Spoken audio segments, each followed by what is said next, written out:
Model activity task class 10 physical science के question paper को देख पा रहे हैं सितंबर 2021।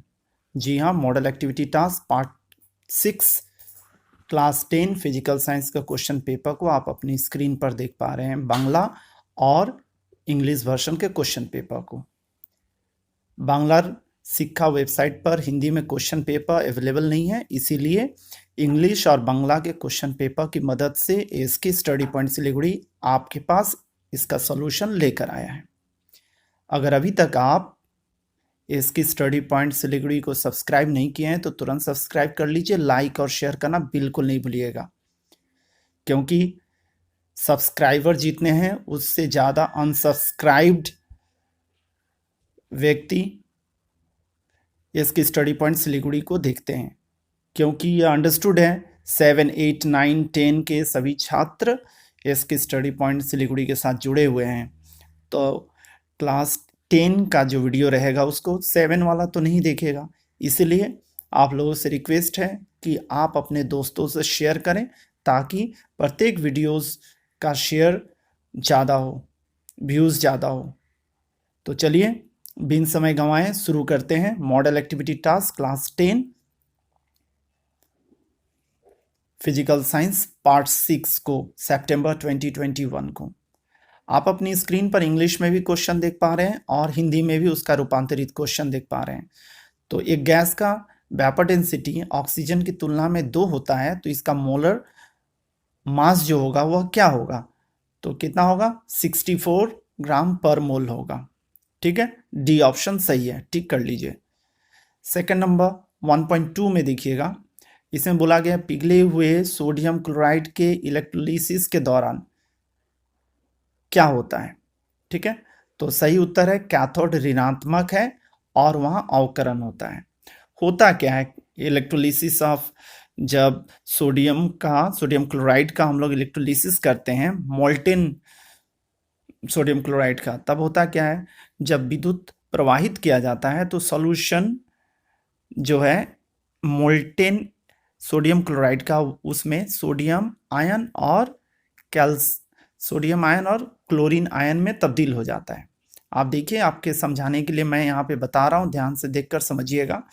तो sodium chloride, molten sodium chloride में जब इलेक्ट्रिसिटी पास किया गया तो यह सोडियम आयन और क्लोरीन आयन में तब्दील हो जाता है। और कैथोड पर क्या होता है? कैथोड पर जिस चीज को आपको समझना है, कैथोड पर क्या होता है, सोडियम इलेक्ट्रॉन को ग्रहण कर सोडियम आयन में बदल जाता है, और एनोड पर क्लोरीन आयन इलेक्ट्रॉन को छोड़कर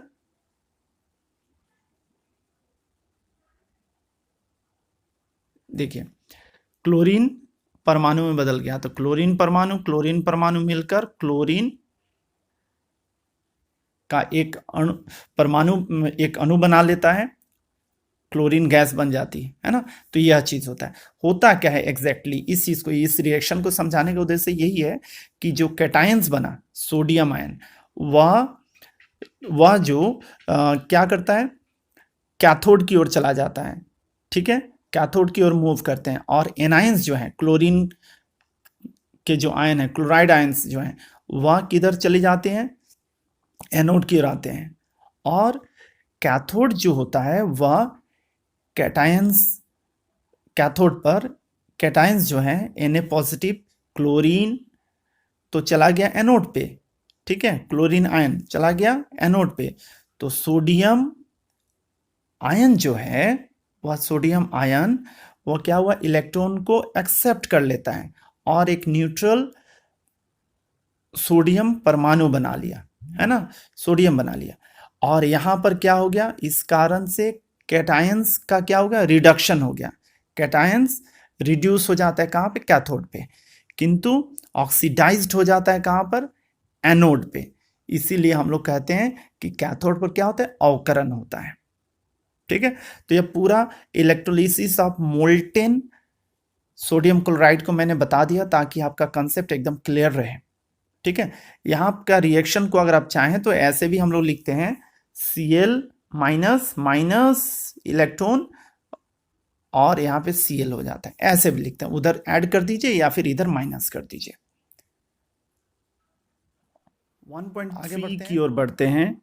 1.3 बहुत ही कंसेप्चुअल क्वेश्चन है, ध्यान से देख के समझिए, क्योंकि 1.3 में आप यहाँ पर कॉम्बिनेशंस ऑफ जो रेसिस्टेंस हैं उसको आप समझ पाएंगे।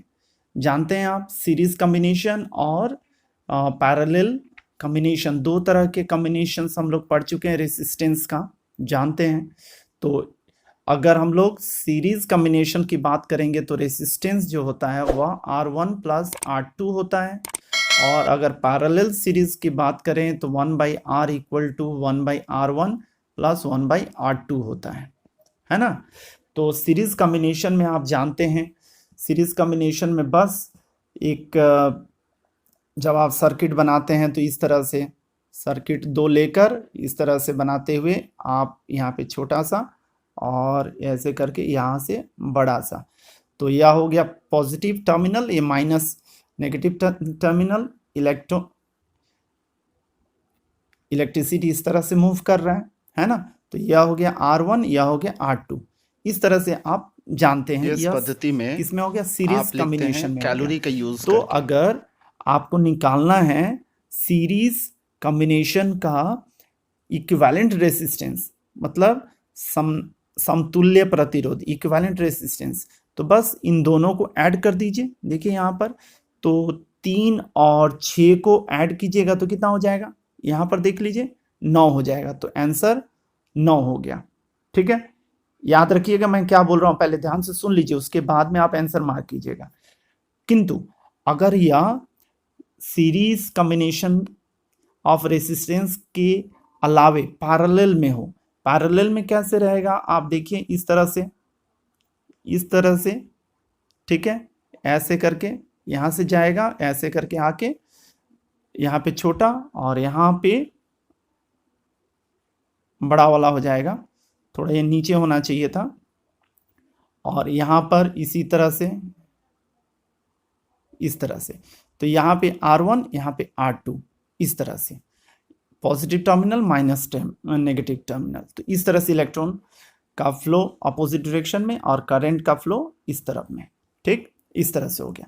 तब यहाँ पर जब आप निकालेंगे, कैलकुलेशंस करते हैं, तो यहाँ पर कितना हो जाएगा, 1/R इक्वल टू 1/3 प्लस 1/6 लॉसा जब निकालेंगे तो आपके कितना हो जाएगा 6, यहाँ पे 2, यहाँ पे 1, तो 3/6 मतलब 1/2, 1/R इक्वल टू 1/2। तो इसका मतलब क्या हो गया, 1/R इक्वल टू 1/2 हुआ, तो R इक्वल टू कितना होगा 2। यह देखिए, तो आप बोलेंगे नहीं भाई यह क्या है, 2 ओम है, ठीक है, इक्विवेलेंट रेसिस्टेंस कितना हो जाएगा, 2 हो जाएगा। तब आप बताइए, आप पजल हो गए। इंग्लिश वर्जन का जब क्वेश्चन आप देख रहे हैं तो आप पजल हो गए, आप सोचेंगे कि भाई आंसर 9 ओम भी होगा, 2 ओम भी होगा। किंतु जब बांग्ला वर्जन का क्वेश्चन को आप देखते हैं तो उसमें आपको क्लियरली समझ में आ जाता है कि जो क्वेश्चन है वह 2 रेसिस्टर्स दिया गया है, उनका प्रतिरोध 3 ओम और 6 ओम दिया गया है, और इन्हीं दोनों रेसिस्टर्स का आपको निकालना है इक्विवेलेंट रेसिस्टेंस, किस कॉम्बिनेशन में, पैरेलल कॉम्बिनेशन में। तो आपके पास चॉइस हो जाएगा ये वाला, यह वाला, समझ गए। तो इंग्लिश में कुछ नहीं बोला है, देख लीजिए इंग्लिश वाला क्वेश्चन आपके स्क्रीन पर दिख रहा है, यहाँ पर क्लियरली नहीं बताया गया कि सीरीज कॉम्बिनेशन ऑफ रेसिस्टेंस है या पैरेलल कॉम्बिनेशन ऑफ रेसिस्टेंस है, समानांतर क्रम संयोजन है, या हिंदी में बोल रहा हूँ श्रेणी क्रम संयोजन है। तो यह क्लियरली नहीं दिया है, किंतु बांग्ला वर्जन के क्वेश्चन में आपको बता दिया है कि क्या है, समानांतर समतुल्य प्रतिरोध को निकालना है। कहने का मतलब हो गया कि आपको पैरेलल कॉम्बिनेशन को कंसीडर करना है और उसका रेसिस्टेंस निकालना है। बात समझ में आ गई। इसीलिए ग्रीन में आप देखिए यहाँ पर 2 ओम को मार्क किया गया है। उम्मीद कर रहा हूँ आपको समझ में आ गया होगा। यह बहुत ही इम्पॉर्टेंट क्वेश्चन है, क्योंकि क्वेश्चन जब भी आप देखें कुछ अनकॉमन लगे हिंदी वर्जन में या फिर बांग्ला वर्जन में, तो इंग्लिश वर्जन का क्वेश्चन थोड़ा टैली कर लीजिए। माध्यमिक परीक्षा के रेस्पेक्ट में आपको बता रहा हूँ। या फिर इंग्लिश वर्जन का अगर देख रहे हैं तो बांग्ला वर्जन या हिंदी वर्जन का क्वेश्चन को देखकर टैली कर लें, और उसके बाद में फाइनल डिसीजन करें कि क्वेश्चन में अगर मिस्टेक है तो कैसे करके आप उसको टैकल कर सकते हैं। ठीक है, तो कोई भी स्टूडेंट अगर इंग्लिश वर्जन का क्वेश्चन को लेकर सॉल्व करता है तो 9 ओम और 2 ओम दोनों ही सही होगा, किंतु बांग्ला वर्जन का क्वेश्चन के हिसाब से यहाँ पर आपको समानांतर समतुल्य प्रतिरोधी निकालना था। ठीक है, तो समझ में आ गया, काफी सारी चीज मैंने बता दिया। उम्मीद कर रहा हूं आपको कोई कंफ्यूजन या डाउट नहीं होगा। आगे बढ़ते हैं। आप अपनी स्क्रीन पर थंबनेल देख पा रहे होंगे इसकी स्टडी पॉइंट सिलीगुड़ी का। यह सितंबर 2021 के थर्ड सीरीज वाला जो भी मॉडल एक्टिविटी टास्क का सॉल्यूशन आपको इसके स्टडी पॉइंट पर मिल रहा है या मिलने वाला है, इन सब के थंबनेल इस तरह के होंगे। आप जाकर प्लेलिस्ट की मदद से इन थंबनेल्स को देखिए और इन्हीं की मदद से आप सितंबर 2021 के क्वेश्चन पेपर को सॉल्व कर लीजिए। या फिर आप चाहें तो डिस्क्रिप्शन में भी जाकर आप लिंक को क्लिक करके वीडियोस देख सकते हैं, या फिर वीडियो को अंत तक देखिएगा। अंत तक देखने के बाद में आपको एंड स्क्रीन में वीडियोस के इमेज दिखेंगे, थंबनेल दिखेंगे, उस पर क्लिक कीजिएगा तो फिर नए वीडियो को आप देख पाएंगे। देखिए क्वेश्चन नंबर 2 की ओर बढ़ते हैं। क्वेश्चन नंबर 2 जो है बहुत ही इंपॉर्टेंट क्वेश्चन है। या वन वर्ड या फिर एक वाक्य में आपको उत्तर देने के लिए कहा गया है इस क्वेश्चन में। गोल्ड के साथ किसी वस्तु की इलेक्ट्रोप्लेटिंग जब की जाती है तो किस इलेक्ट्रोलाइट विद्युत विच्छेदक का उपयोग किया जाता है। आप देखिए, इलेक्ट्रोप्लेटिंग कहने का मतलब ही यह हो गया कि निम्न कोटि के वस्तु पर उच्च कोटि के वस्तु की परत को चढ़ाना। तो गोल्ड अगर ले रहे हैं तो यहाँ पे आपको यह समझ के चलना है कि गोल्ड से उच्च कोटि की कोई धातु नहीं होगी, निम्न कोटि की होगी जिसकी परत हम लोग चढ़ा रहे हैं। तो जब सोने की परत चढ़ा रहे हैं तो उस समय इलेक्ट्रोलाइट के रूप में किस तरल का इस्तेमाल किया जाएगा यह बताना है आपको।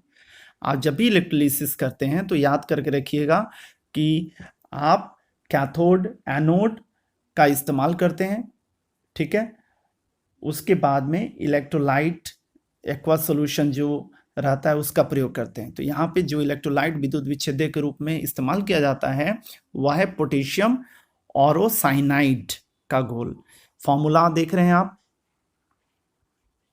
KAuCN2, इंग्लिश में लिखते हैं पोटेशियम ऑरोसाइनाइड। ठीक है, नंबर 2 को देखिएगा, 2.2 पावर की इकाई कौन सी है, किलोवाट या किलोवाट घंटा। तो सही उत्तर है किलोवाट। ठीक है, आगे बढ़ते हैं और देखते हैं हम लोग 2.3 को। 2.3 जो है 1 सेंटेंस में देने वाला क्वेश्चन है, इसलिए इसको थोड़ा विस्तृत रूप से लिखा गया है आपकी सुविधा के लिए। इसमें 2 आंसर मैंने बता दिया है ताकि कोई एक आप लिख पाएं। DC आप जानते हैं डायरेक्ट करंट, और AC मतलब अल्टरनेटिंग करंट। तो इन दोनों को लेकर बताया गया है कि DC की तुलना में AC का एक लाभ बताइए। तो पहला मैंने लिखा है, देखिए, जनरेटर के द्वारा DC की तुलना में AC का उत्पादन कम खर्चीला होता है।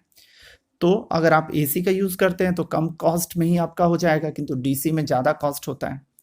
ठीक है, अगर आप चाहें नहीं इसको नहीं लिखना है, आप दूसरे पॉइंट को लिखना चाहते हैं तो इस पॉइंट को लिख लीजिए जो नीचे दिया गया है। आप देखिए आपके स्क्रीन पर दिख रहा है, AC के प्रयोग में DC की तुलना में ऊर्जा का क्षय बहुत कम होता है।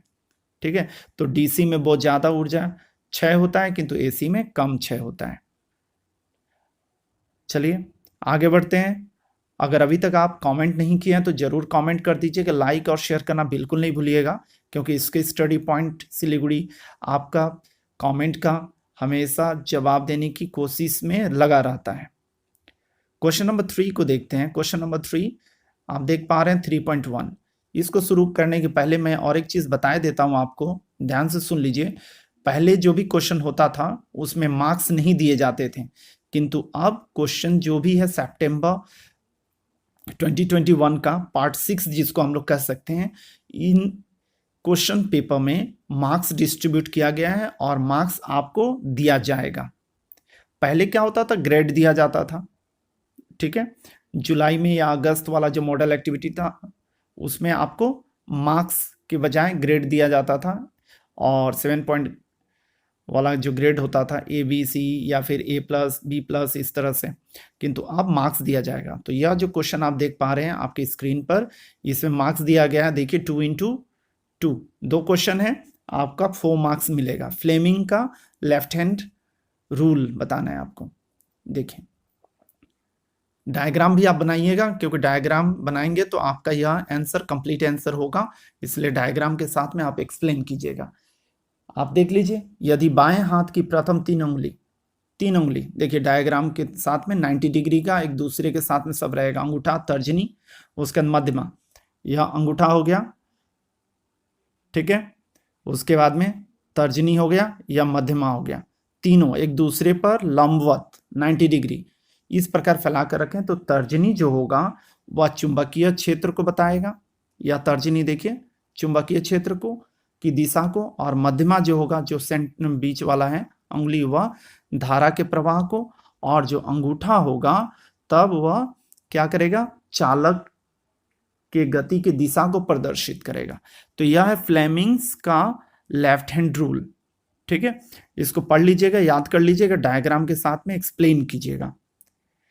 3.2 देखिए, 3.2 न्यूमेरिकल टाइप क्वेश्चन है और बहुत ही इंटरेस्टिंग और इजी क्वेश्चन है, इसलिए इसमें घबराने की जरूरत नहीं है, क्योंकि यह आप अच्छी तरह प्रैक्टिस कर चुके होंगे। 3rd चैप्टर जो है आपके बुक का, उससे दिया गया है। कार्बन डाइऑक्साइड गैस के द्रव्यमान की गणना करें जो 50 ग्राम कैल्शियम कार्बोनेट के पूर्ण अपघटन से प्राप्त होती है। डिकम्पोजिशन जब होगा कार्बन कैल्शियम कार्बोनेट तब प्राप्त होती है, ठीक है। तो देखिए यह रिएक्शन दिया गया है, ठीक है, यह रिएक्शन दिया गया है। अब इसकी मदद से आपको क्या करना है, रिएक्शन आपने लिख लिया, या आपकी मर्जी से ही लिखना है, ऐसा नहीं कि आपको कहीं दूसरे से कॉपी करना है, ये तैयार कर लेना है रिएक्शन, क्योंकि जब अपघटन होता है तो यही रिएक्शन ही यूज किया जाता है। तो कैल्शियम कार्बोनेट है, उसमें देखिए कैल्शियम है 40, कार्बन है 12 और ऑक्सीजन है 16। तो यहाँ पे 3 परमाणु है, इसलिए 3 से गुना हो गया तो 48 हो गया, और 40, 12, 48 मिलके 100 ग्राम। तो ये 100 ग्राम कैल्शियम कार्बोनेट कितना तैयार कर रहा है, 44 ग्राम कार्बन डाइऑक्साइड तैयार कर रहे हैं। देखिए कार्बन डाइऑक्साइड के लिए यहाँ पे देखिए C के लिए 12, ऑक्सीजन का एक परमाणु के लिए 16, 2 परमाणु के लिए गुना कर दीजिए तो 32, 12 और 16 मिलके 44 ग्राम। तो देखिए 100 ग्राम कैल्शियम कार्बोनेट से उत्पन्न होता है 44 ग्राम कार्बन डाइऑक्साइड, ठीक है। इस बात को एकदम समझ गए आप। तो 1 ग्राम, तब आप 1 ग्राम के लिए कितना होगा, कम हो जाएगा, तो 44 को 100 ने भाग दिया तो 50 ग्राम, हाफ करने के लिए बोला है, क्वेश्चन में ही बोल दिया है। तो देखिए इस तरह से, तो ज़्यादा होगा तो यहाँ पे आ गया, तो 50 ने 100 को काटा 2 बार, फिर 2 ने काटा 44 को 22 बार, तो 22 ग्राम, ठीक है। तो यह इसका आंसर हो गया। इस तरह से आप न्यूमेरिकल बना लीजिएगा, प्रैक्टिस कीजिएगा, ठीक है। लास्ट क्वेश्चन की ओर बढ़ते हैं, क्वेश्चन नंबर 4। यह भी बहुत इंटरेस्टिंग क्वेश्चन और बहुत ही बड़ा है, इसलिए ध्यान से आप देखकर समझिए, क्योंकि नीचे में जब हम लोग सॉल्व करते रहेंगे तो उसमें आपको फॉर्मूला जानना जरूरी होगा। देखिए 2 तार हैं, उनके लंबाई का अनुपात 2:1, यहाँ पे देखिए हम लोग लिख लिए। उनकी रेडियस मतलब त्रिज्याओं अर्धव्यास का अनुपात देखिए यहाँ पे 1:2 लिख लिए। दोनों तारों के प्रतिरोध का अनुपात निकालना है, मतलब R1 पहला का अगर है तो दूसरा का R2 होगा, इन दोनों का अनुपात निकालना है। फिर इसमें बोल दिया गया है कि प्रतिरोधकता रेसिस्टिविटी, मतलब जो आप रो लिखते हैं ना, रो छोटा कैपिटल P नहीं, स्मॉल p की तरह, या फिर बहुत बार ऐसे भी लिखते हैं, ठीक है, इस तरह से। तो आप इसका अनुपात देखिए, प्रतिरोधकता का अनुपात, रो का अनुपात RHO लिखते हैं, ठीक है, रो इसको पढ़ते हैं ऐसे छोटा वाला p की तरह, 3:4 है दिया गया है, तो आपको R1:R2 निकालना है। समझ में आ गया क्वेश्चन? यहाँ तक आपको समझ में आ जाना चाहिए कि क्या क्या दिया गया है। यहाँ पे देखिए प्रतिरोधकता के लिए हम लोग कैसे लिखे हैं, पी मत समझिएगा, इसको स्मॉल पी समझकर लिखिएगा रो। देखिए आप जानते हैं सूत्र यह होता है R बराबर रो डॉट L बाई ए, यह होता है, ठीक है। यह तार है, अगर है इस बेलनाकार, तो यहाँ पर जो है यह देखिए तार है, ए एरिया, तो इसका cross sectional area pi r square होगा इसका एरिया, है ना। इस चीज़ को भी दिमाग में बैठा कर रखिएगा। चलिए तो आगे बढ़ते हैं हम लोग। तो आप जान गए हैं, सारा डिटेल्स आपके पास दिया गया है, आप समझ चुके हैं। तो यह फॉर्मूला आप जानते हैं, R बराबर रो डॉट L बाई ए। तो पहला वाला तार के लिए क्या होगा, R1, वही चीज़ होगा 1 1। देखिए तो यहाँ पे 1 1 सब में तैयार कर दिए, यहाँ भी देखिए। तो A बराबर कितना होगा, एरिया पाई आर स्क्वायर, ठीक है। चूंकि यह पहला तार के लिए इसलिए 1 लिख दिए। उसी तरह से दूसरे तार के लिए यहाँ पे पाई R2 लिखे, और स्क्वायर होता है इसलिए स्क्वायर आ गया। अब 1 को 2 से भाग दे रहे हैं क्योंकि अनुपात निकालने के लिए बोला गया है, तो इसलिए R1, देखिए R1 को R2 डिवाइड कर रहा है यहाँ पर। तो जैसे डिवाइड किया तो यहाँ पे देखिए क्रॉस हुआ, यहाँ पर गुना का चिन्ह आ गया, तो यहाँ पे पलट गया। अब देखिए पाई पाई कट गया, ठीक है। तो बाकी के बच गए, क्या बचे, देखिए ध्यान से देखिए, यहाँ पे जब बच गए तो आप देख रहे हैं यहाँ पर पाई पाई कट गया है, पाई पाई कट गया, तो यहाँ पे ये बच गया। अब इसको मैंने क्या किया, सजा दिया। देखिए रो 1 by rho 2, L1 by L2, और यहाँ पे R2 square by R1 square, ठीक है। यहाँ पर फिर होल स्क्वायर कर दिए। अब आप वैल्यू ऊपर में देखिएगा तो वैल्यू आपके पास दिख रहा होगा, row 1 is to row 2 3 is to 4, L1 L2 कितना है, L1 is to L2 2 is to 1 बैठा दिए, मतलब 2/1।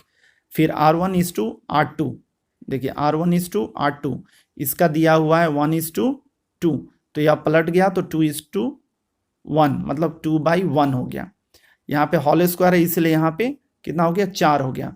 यहाँ पे 3 ज्यों का त्यों, 3/4 2/1, और यहाँ पे 4, तो 4 4 कट जाएगा।